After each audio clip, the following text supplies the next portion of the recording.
Alors finalement, faire une série sur le pingouin sans le Batman, est-ce que c'était vraiment une bonne idée? Eh bien, on est là pour en parler. Et bonjour à toutes et à tous, on se retrouve aujourd'hui pour ma critique de l'épisode 8 et ma critique globale de la série d'ici, Le Pingouin.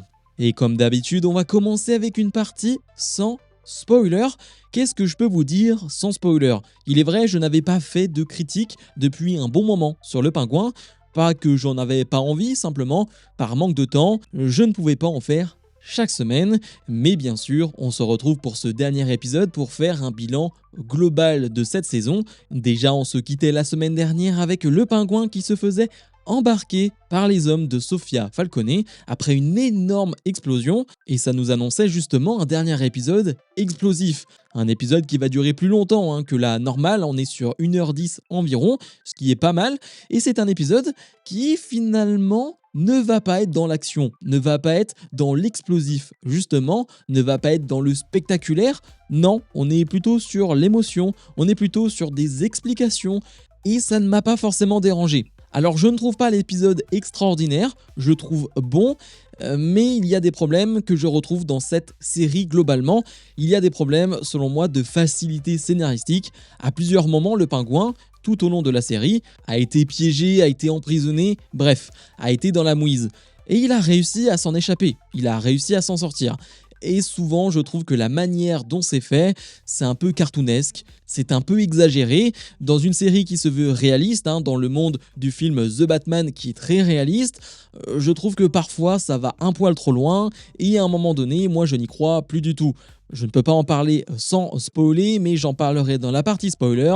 Là, il y a 2-3 choses qui m'ont pas mal dérangé dans cet épisode. C'est un épisode qui va être focus sur le pingouin bien sûr, mais aussi sur sa relation avec sa mère. La semaine dernière, on avait appris que le pingouin avait abandonné ses 2 frères dans les égouts, qui suite à d'énormes tombées de pluie, sont morts, et c'était totalement voulu de sa part. Un pingouin de 10 ans qui avait tué et condamné ses frères, ce qui est assez dingue, et je m'étais dit à la fin de l'épisode la semaine dernière que finalement c'est la chose la plus cruelle et folle qu'il ait fait, même dans cette série. C'est-à-dire que pour moi le pingouin dans cette série, c'est un mafieux, oui, c'est quelqu'un qui va tuer des gens, oui, mais honnêtement, à part sur les 10 dernières minutes, je ne vois qu'un mafieux parmi tant d'autres, et donc il ne me paraît pas méchant, je ne le vois pas comme le grand antagoniste qu'il doit être. Le seul moment dans la série, mis à part les 10 dernières minutes, je le rappelle, où on voit un être méchant mais cruel à un point assez dingue,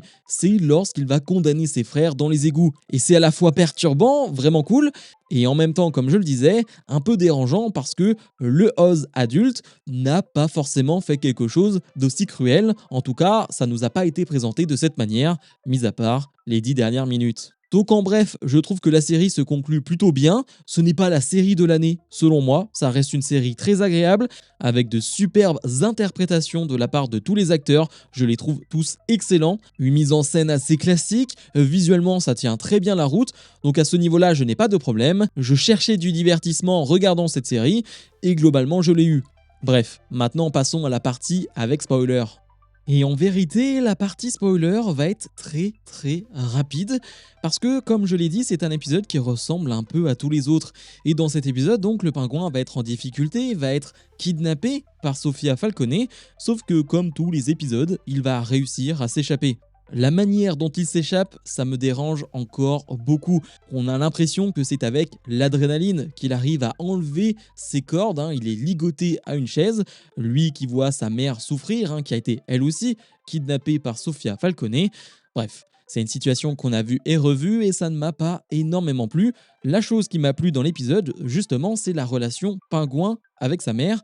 On a bien réalisé que sa mère n'avait pas pardonné ce qu'a fait Oz à ses 2 frères, et surtout, elle a très rapidement compris ce qu'il avait fait. Et tout au long de ces années, le pingouin lui a menti, lui a dit que ce n'était pas lui, que c'était un accident et qu'ils sont morts dans les égouts, mais qu'ils n'étaient pour rien, sauf qu'elle l'avait compris dès le jour d'après. Et c'est assez fou parce qu'elle ne va jamais lui dire, elle ne va jamais lui demander des explications, Et on comprendra pourquoi, parce que le pingouin, c'est vraiment un très beau parleur, et même à 10 ans, hein, il est capable de te dire qu'il va changer la vie de sa mère, qu'il va faire en sorte que tout aille au mieux pour eux, alors qu'elle était prête à le sacrifier, hein, à le donner aux gangsters du quartier pour qu'il s'occupe de Oz, et finalement elle va changer d'avis au dernier moment. Même à 10 ans, Oz arrive à faire en sorte qu'on l'écoute, qu'on se mette à ses côtés. J'avais dit dans une précédente vidéo que le pingouin c'était Serge le Mytho. Ouais, c'est vraiment lui, c'est totalement Serge le Mytho. Et encore une fois, dans cet épisode, il va parler à un conseiller et va lui raconter n'importe quoi concernant ce qu'il s'est passé avec Sofia Falcone, avec les Maroni. Et bien sûr, tout le monde va gober ce qu'il dit. Bref, après s'être échappé, après avoir tué 2 gardes, d'ailleurs Sofia qui ne prend que 2 gardes avec elle alors qu'elle est avec le pingouin, c'est-à-dire l'homme qui l'intéresse le plus, l'homme qu'elle veut tuer aujourd'hui, elle ne prend que 2 gardes, ça encore une fois, ça me gêne beaucoup. Bref, le pingouin arrive à s'échapper, mais il est blessé. Il arrive à retrouver Victor, Vic qui avait essayé de rallier les gangs à sa cause et surtout à la cause du pingouin, mais personne ne l'avait vraiment suivi.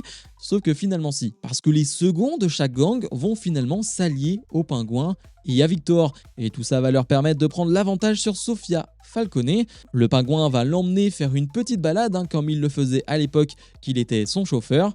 On va croire qu'il va la tuer, il va simplement la livrer à la police, ce qui est encore plus intelligent, parce qu'il va la blâmer pour tout ce qu'il s'est passé dans la ville, pour l'explosion, pour la guerre avec la Maroni, bref, elle va être accusée de tout, et c'est très très intelligent. Pour le coup, j'ai pas tout apprécié dans l'épisode, mais ça, j'ai adoré ce move de ne pas la tuer. Et pour clôturer le chapitre Sofia Falcone, une scène que je n'ai pas trop appréciée, c'est le moment un peu je suis une badass, regardez comment je suis badass. J'aime pas trop quand on le montre trop, quand on veut trop te le mettre en tête, quand on veut trop te le montrer, c'est-à-dire le moment où elle va brûler sa maison avec les 3 cigarettes dans la bouche. Bref, je trouve qu'on en fait un peu trop et que là c'est trop voyant pour moi. Elle va donc être en prison et va recevoir une lettre de la part de Selina Kyle qui est sa demi-sœur. Bien sûr, on nous tease ce qui pourrait se passer du côté de The Batman 2. Donc ça, c'est une affaire à suivre, mais ça va être sympa. Sofia Falcone, c'est un personnage que j'ai apprécié. C'est un bon personnage. Et l'avoir possiblement associé à Catwoman, ça peut être très très intriguant. Mais pour en revenir au pingouin, il va donc avoir un problème avec sa mère qui a fait un AVC et qui est donc dans un état végétatif. Elle ne peut plus parler, hein, c'est un légume comme le dit Oz. Il ne va pas pour autant la laisser mourir, hein, on le voit à la fin de l'épisode. Il la ramène avec lui, hein, dans cet endroit très spécial, tout en haut d'un grand immeuble, un penthouse comme il aime le dire. Et alors qu'elle n'a absolument pas pardonné ce qu'a fait Oz à ses 2 frères, eh bien elle doit finir sa vie dans un état végétatif, aux côtés du fils qu'elle déteste finalement. Je trouve ça tellement tragique, mais bien écrit à la fois. Évidemment, on est obligé de parler du moment avec Oz et Victor que je voyais arriver à des kilomètres. Et oui, parce que l'acteur du pingouin avait fait une interview et malheureusement, il a un peu trop parlé et dit que dans l'épisode 8, il allait se passer quelque chose qui allait totalement nous faire détester le pingouin, nous montrer que c'est bien un méchant. Et depuis que j'ai lu cette interview, je savais très bien ce qui allait se passer. Depuis qu'on a découvert le personnage de Vic, je savais très bien ce qui allait se passer. Et je n'ai pas forcément été ému par la mort de Vic, mais pour le coup, j'ai trouvé ça très bien amené. Le pingouin va dire à Vic que justement, la famille a été une grosse faiblesse pour lui dans sa vie et qu'il ne veut pas avoir quelqu'un de proche à ses côtés. Et c'est pour cela qu'il va tuer Vic, il va l'étrangler. J'aime bien la manière dont c'est fait parce que c'est physique, c'est intense. On voit le visage de Victor, on voit ses expressions faciales. Alors c'est tragique, c'est triste, mais je trouve que c'est bien amené. Je pensais que j'allais être hyper ému lorsque Vic allait mourir, mais je le voyais un peu trop venir et du coup je n'ai pas forcément ressenti cette émotion. La série va bien sûr se terminer avec le Bat Signal qui va nous être montré, l'air de dire oui, le Batman est bien là, le Batman suit bien tout ça de loin.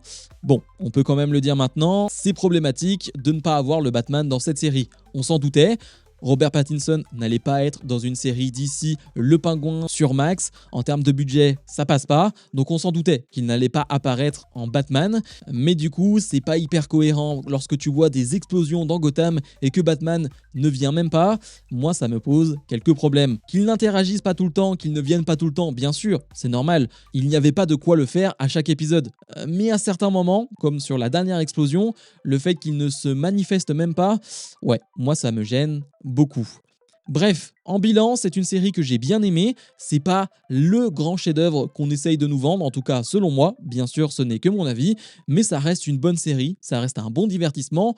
Le pingouin est un bon personnage et ça c'est le plus important. Il est divertissant, il est fun. Alors c'est un méchant maintenant et on va devoir le détester bien sûr par rapport à ce qu'il a fait à Vic, mais ça reste un personnage que j'ai envie de voir encore plus. Et on sait qu'il sera dans The Batman 2, possiblement dans The Batman 3. Bref, on va le revoir et c'est tant mieux. Comme d'habitude, je vous invite à mettre un maximum de pouces vers le haut, à vous abonner, et nous on se retrouve dans la semaine pour d'autres critiques. Salut, salut!